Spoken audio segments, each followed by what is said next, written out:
नमस्कार। मेरा नाम भाऊ तोरसेकर। आप देख रहे हैं प्रतिवाद। दोस्तों, प्रतिपक्ष पर यानी मेरा जो ओरिजिनल मराठी चैनल है प्रतिपक्ष, उसमें ही पिछले 4 साल से मैं बीच बीच में हिंदी वीडियो डालता था।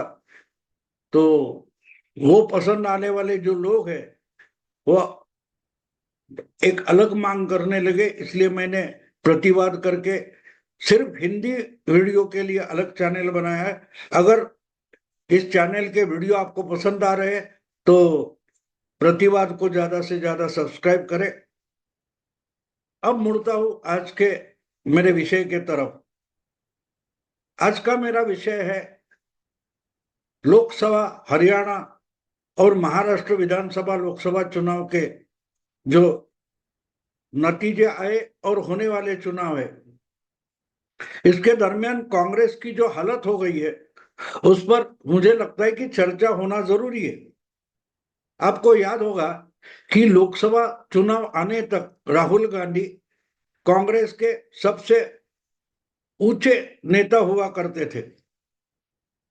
वो तो है ही, क्योंकि अगर कांग्रेस पार्टी एक परिवार की मिल्कियत बन गई है, प्रॉपर्टी बन गई है, तो उस प्रॉपर्टी का, उस परिवार का जो भी कोई वारिस होगा, उसका ही अधिकार और हुकूमत उस पार्टी पर चल सकती है।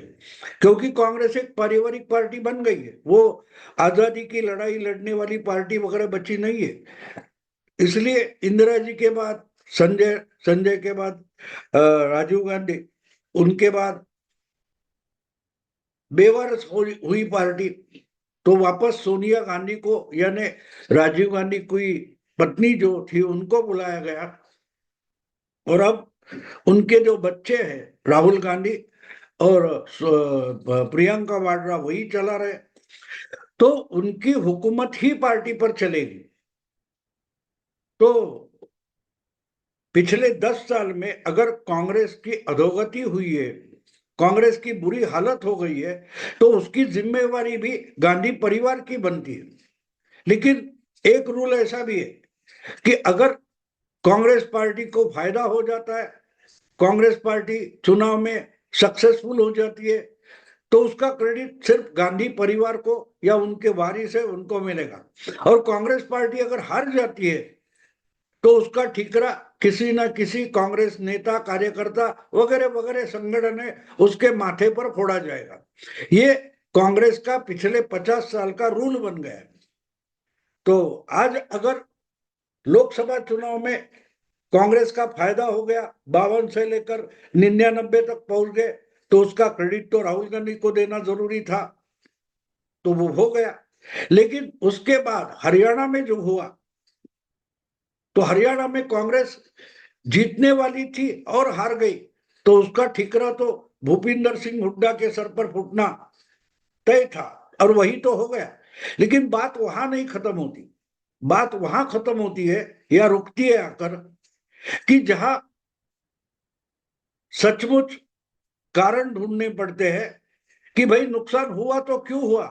क्योंकि अगर वो कारण ढूंढकर उस पर कोई उपाय नहीं किया गया, तो समाधान ढूंढना नहीं गया, तो नुकसान तो होते रहेगा, जो पिछले 10 साल बार बार हो रहा है। एक एक राज्य कांग्रेस के हाथ से निकल कर जा रहा है। हरियाणा जैसा राज्य जहां बीजेपी 2014 तक किसी न किसी पार्टी के साथ हाथ मिलाकर चुनाव लड़ती थी, 2014 में अकेले बीजेपी ने हरियाणा जीत लिया, सरकार बना ली। और एक बार नहीं, 2 बार 10 साल हरियाणा में कांग्रेस बीजेपी की सत्ता रही। और 10 साल के एंटी इनकम्बेंसी के बाद कांग्रेस हारेगी ये बोला जा रहा था, और उसको राहुल का करिश्मा कहा जा रहा था। लेकिन लोकसभा के बाद 4 महीने में ऐसा चमत्कार हो गया कि जीतने वाली कांग्रेस देखते देखते हरियाणा हार गई, और बुरी तरह से हार गई। तो उसका ठीकरा किसी ना किसी के सर पर तोड़ना था, फोड़ना था। तो इसके लिए चीजें ढूंढना शुरू हो गई। अब ये बात हो गई है कि जब कोई नेता बचा ही नहीं, गुलाम नबी आजाद हो, कपिल सिब्बल हो, वगैरह वगैरह जो कांग्रेस के नेता थे, एक एक कांग्रेस से अलग हो गए, या तो बीजेपी में चले गए, या राजनीति से रिटायर हो गए, या तो चिदम्बरम जैसे नेता है, सुशील कुमार शिंदे जैसे नेता है, वो तो मानो चुपचाप बैठ गए, कुछ करने के बजाय चुप बैठो, प्रसाद मिलेगा तो हाँ बोलेंगे, इस ढंग से कांग्रेस चल रही है। ऐसी सिचुएशन में आज हरियाणा में कांग्रेस की बुरी हालत होने के बाद राहुल गांधी की बोलती बंद हो गई है, क्योंकि सिर्फ हरियाणा का विधानसभा चुनाव नहीं हुआ था, 6-7 साल से जो चुनाव पड़ा था, हो नहीं रहा था, वो जम्मू कश्मीर का भी चुनाव हो गया, और वहां भी राहुल गांधी का करिश्मा कहीं भी दिखाई नहीं दिया। जिस राहुल गांधी ने कन्याकुमारी से कश्मीर और मणिपुर से मुंबई तक पदयात्रा की और लोकसभा का चमत्कार हो गया, ऐसा कहा जा रहा था, वो राहुल गांधी का चमत्कार अचानक खत्म हो गया। और इसका साक्षात्कार जब पार्टी को हरियाणा जम्मू कश्मीर के नतीजे आने के बाद हो रहा है, तब ढूंढा जा रहा है कि कहाँ गलती हो रही है। हाँ, उसकी जाहिरात नहीं हो रही है, उसका बोलबाला नहीं हो रहा है, लेकिन कारण ढूंढे जा रहे हैं। तो आहिस्ते आहिस्ते राहुल गांधी और उनके जो सलाहकार है, उनके दिमाग में एक बात आने लगी है कि जरूरी ना होते हुए भी अलग अलग लोगों पर आरोप किए जाते हैं, उनको अपमानित किया जाता है, और उसका खामियाजा कांग्रेस पार्टी को भुगतना पड़ता है। और ये अपमान करने वाले खुद राहुल गांधी तो है ही, लेकिन राहुल गांधी तो पार्टी के मालिक है, उनकी गलती कोई दिखा नहीं सकता, ना बता सकता है। लेकिन राहुल गांधी जैसे मालिक है, तो मालिक के पास जब बड़ा मालिक होता है, कोई सरंजामदार होता है, तो उसकी एक हॉबी होती है, वो जानवर पालता है और कुत्ते भी पालता है। तो हमारे मराठी में एक कहावत है या शब्दावली है, समर्था घरी से श्वान, यानी जो शक्तिशाली है, जो बड़ा नामवंत है, उसके घर का जो कुत्ता होता है वो किसी पर भी भूखता है, और उसको रोकना मुश्किल हो जाता है, ना कोई रोक सकता है, ना रोकने की हिम्मत कर सकता है, क्योंकि वो शक्तिशाली घर का कुत्ता होता है, समर्था घरी से श्वान। तो कांग्रेस में बहुत सारे नेता ऐसे बन गए राहुल गांधी के जमाने में कि वो सिर्फ भौंकना जानते हैं। अब कुत्ता कितनी भी अच्छी नस्ल का हो, कुत्ता तो कुत्ता होता है, तो उसको भौंकने से आप नहीं रोक सकते। और इसीलिए बात यह हो गई कि कांग्रेस के प्रवक्ता आहिस्ता आहिस्ता मीडिया पर पहले मोदी पर भोंकते थे, बीजेपी पर भोंकते थे, अपने विरोधी दलों पर भोंकते थे। जब इससे काम नहीं चला तो कुत्ता और जोर से भौंकता है, और आने जाने वाले कोई किसी पर भी भौंकने लगता है। बिल्कुल उसी तरह से कांग्रेस के प्रवक्ता मीडिया पर भी भौंकने लगे, और उन्होंने एक एक करके मीडिया वालों को, मीडिया हाउसेस को अपना दुश्मन बना दिया। वैसे देखो तो आज की कांग्रेस पार्टी अगर चल रही है, दिख रही है, तो इसका कारण कांग्रेस पार्टी का संगठन या उसका हाईकमांड होने के बजाय मीडिया में बैठी उनकी इकोसिस्टम है।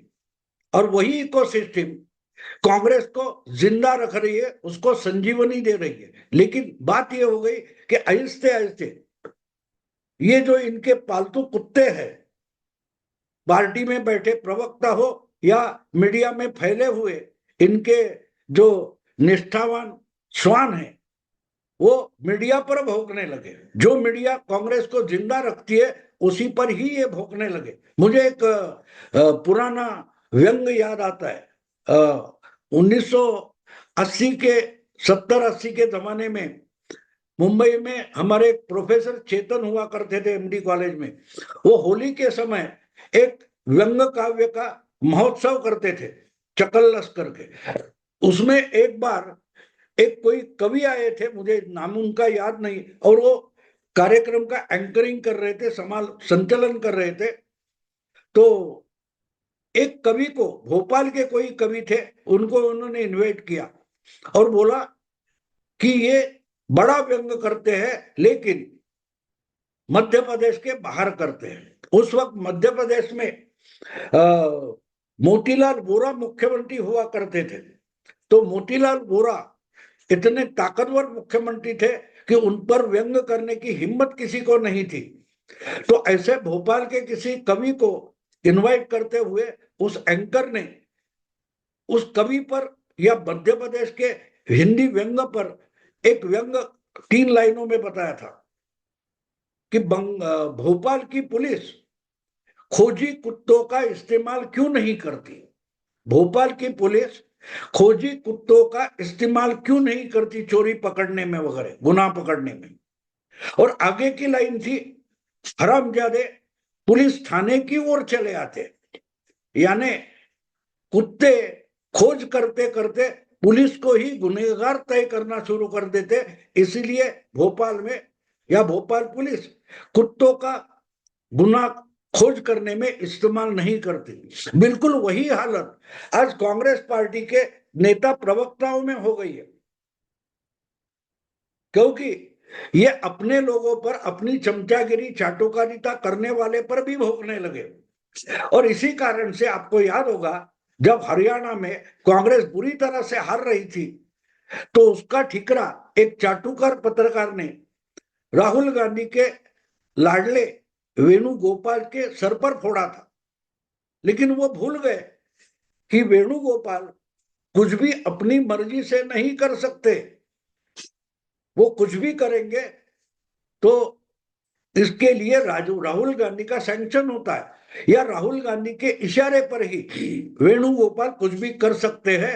वो भले दिखाने के लिए पार्टी के ऑर्गेनाइजिंग सेक्रेटरी है, संगठन मंत्री है, लेकिन संगठन मंत्री हो या पार्टी का अध्यक्ष हो, उनको हर बात राहुल से पूछकर ही करनी पड़ती है। आपको कल परसों की बात याद होगी, जब राहुल गांधी दोनों जगह से चुनकर आए लोकसभा में, अमेठी और वायनाड, तो उन्होंने सॉरी राहुल गांधी रायबरेली और वायनाड से चुनकर आए थे, तो उन्होंने रायबरेली अपने लिए रख लिया और वायनाड का इस्तीफा दे दिया। तो वायनाड में अभी महाराष्ट्र झारखंड के साथ उपचुनाव होने जा रहा है, और उस उपचुनाव में राहुल गांधी ने अपनी बहना प्रियंका वाड्रा को उम्मीदवार बनाया। तो प्रियंका वाड्रा जब वायनाड में उम्मीदवारी का पर्चा भरने गई थी, तो वहां का रूल ऐसा है कि 3 या 4 लोग उम्मीदवार के साथ ज्यादा से ज्यादा आ सकते हैं। तो राहुल गांधी थे, प्रियंका वाड्रा तो उम्मीदवार वो थी, उनके बेटे भी थे, और तो खरगे साहब जो कांग्रेस के अध्यक्ष हैं, उनको उठकर बाहर जाना पड़ा। क्यों बाहर जाना पड़ा? क्यों बाहर जाना पड़ा? क्योंकि वो 4 से ज्यादा में थे, 5वें थे। यानी पार्टी में पार्टी के अध्यक्ष की हैसियत क्या है, इज्जत क्या है, इसका ये सबसे बड़ा नमूना है कि गांधी परिवार, उनके घर का कुत्ता भी हो, बच्चा भी हो, वो कांग्रेस के अध्यक्ष से बड़ा होता है, महत्वपूर्ण होता है। इसलिए पार्टी की उम्मीदवार का पर्चा भरते हुए खुद पार्टी का अध्यक्ष अपमानित होकर कलेक्टर चुनाव अधिकारी के कचहरी से बाहर निकल गया था। तो ये हालत है। तो एक बात साफ है कि मल्लिकार्जुन खड़गे कांग्रेस के अध्यक्ष हो या संगठन मंत्री केसी वेणुगोपाल हो, उनकी हैसियत इतनी है कि वो मालिक के इशारे पर भौंक सकते हैं, काट सकते हैं। तो जब ये बात सच्ची है, तो ऐसे में अगर आप वेणुगोपाल हो या खड़गे हो, उन पर कुछ आरोप करेंगे या उनकी सर पर ठिकरा फोड़ोगे, तो सीधा सीधा आप राहुल गांधी को दोषी मान रहे हो। और इसी की कीमत उस चाटुकार पत्रकार को भुगतनी पड़ी। उसके खिलाफ तेलंगाना में एफआईआर दर्ज हो गया। लेकिन बात समझना जरूरी है कि ये सब करके आप पार्टी का तो नुकसान कर रहे हो, लेकिन पार्टी का अपने आप भी नुकसान हो रहा है। और उसका कारण, जितने ज्यादा से ज्यादा पालतू कुत्ते आपने संभाल लिए, अगर आप उसको नहीं रोकोगे तो नुकसान पार्टी का, यानी गांधी परिवार के राजकीय राजनीतिक वजूद का नुकसान हो रहा है। और इसलिए राहुल गांधी शायद डिस्टर्ब हो गए।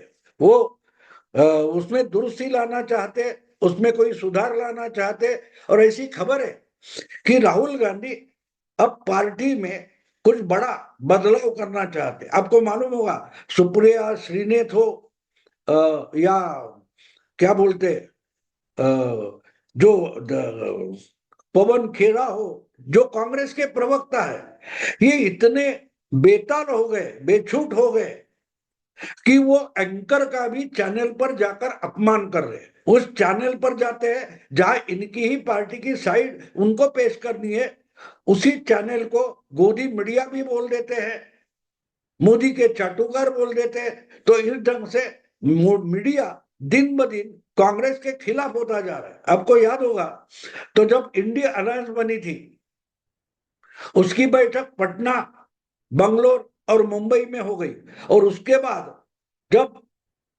चौथी बैठक भोपाल की कैंसिल हो गई, तो शरद पवार के दिल्ली निवास स्थान पर इंडिया अलायंस के कुछ नेताओं की मीटिंग हो गई थी, और उसमें 12 या 16 चैनल एंकर्स को, संपादकों को बहिष्कृत किया गया था। यानी शुरुआत ऐसी कर दी है राहुल गांधी ने कि हमको मीडिया को अपमानित करना है। गोदी मीडिया ये तो शब्द एस्टेब्लिश हो गया, लेकिन नुकसान उससे उस मीडिया को तो नहीं हुआ, नुकसान हुआ है तो कांग्रेस को हुआ है। और उसका बड़ा परिणाम हमने देखा, वो हरियाणा में देखा। तो हरियाणा के हार के बाद राहुल गांधी आहिस्ते आहिस्ते उनका दिमाग ठिकाने आने लगा है, और उनको पता चला है कि भाई कुछ भी करके ये नेता प्रवक्ता बदलने पड़ेंगे, या तो उनको संयम की शिक्षा देनी पड़ेगी। और शायद इसीलिए बड़े बदल करने का निर्णय राहुल गांधी ने किया है। अर्थात राहुल गांधी कुछ खुद करते नहीं, वो तो हमेशा अपने जो लाडले लोग हैं उन पर ही निर्भर होते। तो वेणुगोपाल उनके लाडले हैं, जयराम रमेश उनके लाडले हैं, पवन खेरा उनके लाडले हैं। उनको ही बताया गया कि भाई बदल तो करना है। अब इस बदल की यादी, लिस्ट बनाई गई है, लेकिन उस पर निर्णय लेना भी फिर राहुल गांधी के हाथों में। यानी नुकसान करने वाले ही इन्वेस्टिगेट करेंगे। जैसे आपको याद होगा कि मुंबई में उद्धव ठाकरे मुख्यमंत्री थे, उस वक्त बड़े उद्योगपति, देश के बड़े उद्योगपति मुकेश अंबानी के घर के सामने, एंटीलिया के सामने कुछ जिलेटिन या स्फोटक सामग्री रखी गई थी। तो जिसने रखी थी उसको ही इन्वेस्टिगेटर और इन्वेस्टिगेटिंग ऑफिसर बनाया गया था। जिस इन्वेस्टिगेशन में आखिर सचिन वाजे को पकड़ा गया, उस इन्वेस्टिगेशन की जिम्मेदारी पहले, सबसे पहले सचिन वाजे पर ही सौंपी गई थी। तो जो बात वहां हुई थी, बिल्कुल वही बात आज कांग्रेस में चल रही। कांग्रेस के नेता प्रवक्ता जो कांग्रेस का दिन ब दिन ज्यादा से ज्यादा नुकसान कर रहे हैं, तो नुकसान क्यों हो रहा है उसका इन्वेस्टिगेशन भी वही करेंगे और रिप्लेसमेंट भी वही करने वाले हैं। तो कांग्रेस का नुकसान होना ही होना है। मोदी को कांग्रेस के खिलाफ, अमित शाह को कांग्रेस के खिलाफ और कुछ करने की जरूरत नहीं है, और कुछ करने की जरूरत नहीं है, क्योंकि जिनको रिप्लेस कर सकते थे, अच्छे लोग ला सकते थे, ऐसे लोगों को इन्हीं लोगों ने भगा दिया है। वो कोई रोहन गुप्ता है, गौरव वल्लभ वगैरह, एक एक करके कांग्रेस के अच्छे प्रवक्ता, अच्छे नेता, संगठन का काम अच्छी तरीके से करने वाले लोग, इनको कांग्रेस पार्टी से भगा भगा कर बीजेपी में भेजने वाले कौन है? और राधिका खेरा है। उन्होंने तो एक चैनल की डिस्कशन में आशुतोष जैसे चमचे को पूरा नंगा कर दिया था कि ये छुपके छुपके आकर पवन खेरा से कांग्रेस की पार्टी में, कांग्रेस पार्टी के ऑफिस में आशुतोष छुपकर पिछले दरवाजे से आकर पवन खेरा से मिलते थे जब वो आम आदमी पार्टी में थे। तो ऐसे जो लोग हैं जो अच्छी पार्टी के लिए कुछ करना चाहते, उनको ही अपमानित करके बाहर भेजने का काम अगर राहुल गांधी की लाडले कर रहे हैं, तो राहुल गांधी परेशान किस कारण से? वो अपने लाडलों से ही परेशान है, और लाडलों को ही बोलते कि भाई इस पर कुछ समाधान निकालो। अब कैसे निकालेंगे? तो राहुल गांधी अपनों से ही परेशान है, अपने नेताओं से परेशान है, अपने प्रवक्ताओं से परेशान है, और परेशानी दूर करने की जिम्मेदारी फिर उन्हीं पर सौंप देते हैं। तो परेशानी दूर होगी कैसे? परेशानी दूर होगी कैसे? तो यह चलता रहेगा सिलसिला। अब लगातार जब बीजेपी बहुत एक्टिव हो गई है और बीजेपी ने अपने को, अपनी पार्टी को जीतने का तय किया है, तो कांग्रेस की परेशानियां बढ़ती रहेगी। और जब तक राहुल गांधी ये अपने लाडलों को हटाकर जो सीरियसली कांग्रेस के लिए काम करना चाहते उनको नहीं लाते, तब तक कांग्रेस परेशान होगी और राहुल गांधी भी परेशान नहीं है। दोस्तों, अभी यही रुकता हूं। अगर ये वीडियो आपको पसंद आए तो लाइक कीजिए, शेयर कीजिए और प्रतिवाद को सब्सक्राइब कीजिए। नमस्कार।